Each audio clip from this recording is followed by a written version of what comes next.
এখানে একটা সরগরম পরিস্থিতি ছিল। ঠিক এই জায়গাতে এবিভিপি কর্মী সমর্থকরা বিক্ষোভ দেখাচ্ছিলেন, আর এই গেট বন্ধ ছিল। ভেতরে ছিলেন যাদবপুর বিশ্ববিদ্যালয়ের পড়ুয়ারা। এদিক থেকে জলের বোতল, ডিম ছোড়া হচ্ছিল, ওদিক থেকে স্লোগান ভেসে আসছিল, মাঝখানে পুলিশ, গেট বন্ধ। ঠিক সেই জায়গাতেই ছন্দপতন। আমরা যেখানে দাঁড়িয়ে আছি, যাদবপুর বিশ্ববিদ্যালয়ের গেটের দুটো দরজা, সেই দরজায় একটা দিকে এবং দুদিকেই দেখা যাচ্ছে এইভাবে যাদবপুর বিশ্ববিদ্যালয়ের এমব্লেম তৈরি করা আছে। এখানে লাগানো আছে, যে এমব্লেমের সঙ্গে একটা ইতিহাসের যোগ আছে। এই এমব্লেম যে নকশাটা তৈরি করা হয়েছে, দেখা যাচ্ছে পদ্মের পাবলির আকারে এই এমব্লেম। এখানে একটা প্রদীপ এবং প্রদীপের তিনটি শিখা, এবং সেই তিনটি শিখা জ্ঞানের শিখা বা জ্ঞানের প্রদীপ। এবং তাৎপর্যপূর্ণভাবে এই এমব্লেম তৈরি করেছিলেন, স্বয়ং নকশা তৈরি করেছিলেন স্বয়ং নন্দলাল বসু। ইতিহাস অন্তত তাই বলে। সেই এমব্লেমের একটা অংশ এইভাবেই হচ্ছে ভেঙে নিচে পড়ে গেল। আমরা আন্দোলনের সময় দেখলাম এই এমব্লেমটা এই অবস্থায় ছিল, কিন্তু সেটা একদম নিচে ভেঙে পড়ে গেল। এই এমব্লেম জাতীয় গৌরবের প্রতীক, এবং এই এমব্লেম তৈরির সঙ্গে ভারতবর্ষের জাতীয়তাবাদ, স্বাধীনতা আন্দোলন এবং জাতির একটা আকাঙ্ক্ষা আছে। এবং এমব্লেমটা তৈরি করেছিলেন বিখ্যাত শিল্পী নন্দলাল বসু। এবং এইরকম একটা এমব্লেমের ওপর পা দিয়ে দাঁড়িয়ে মারিয়ে তাকে ভেঙে ফেলা হলো, এবং তারপর সেটা অন্যদের দিকে ছুড়ে দেওয়া হলো, কার্যত নিজ দিয়ে গড়িয়েই হোক আর যেভাবেই হোক না কেন। কিন্তু সবচেয়ে দুর্ভাগ্যজনক এবং দুঃখের জায়গা হচ্ছে যে এই এমব্লেমটার একটা তাৎপর্য আছে। যেমন এটা জ্ঞানের শিখা, এখানে সেরকম পদ্ম, এটা হচ্ছে শতদল বিকশিত পদ্ম।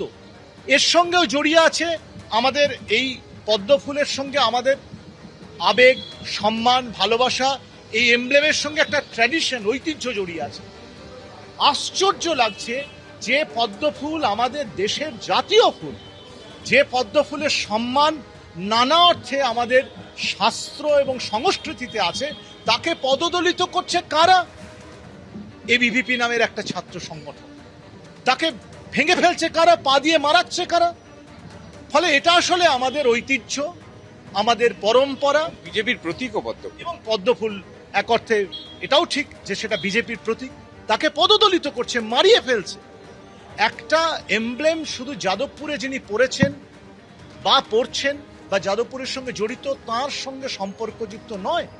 যাদবপুরের বাইরে যে অগণিত মানুষ যারা এই ন্যাশনাল কাউন্সিল, যাদবপুর বিশ্ববিদ্যালয়ের স্বপ্ন দেখেছিলেন, যারা জাতীয়তাবাদকে লালন করেছিলেন বুকে, তাদের যে আবেগ, তাদের যে অনুভূতি, এই এমব্লেমকে আঘাত করার মধ্যে দিয়ে সেই অনুভূতি এবং আবেগকে পদদলিত করা হয়েছে, মর্যাদাহানি হয়েছে।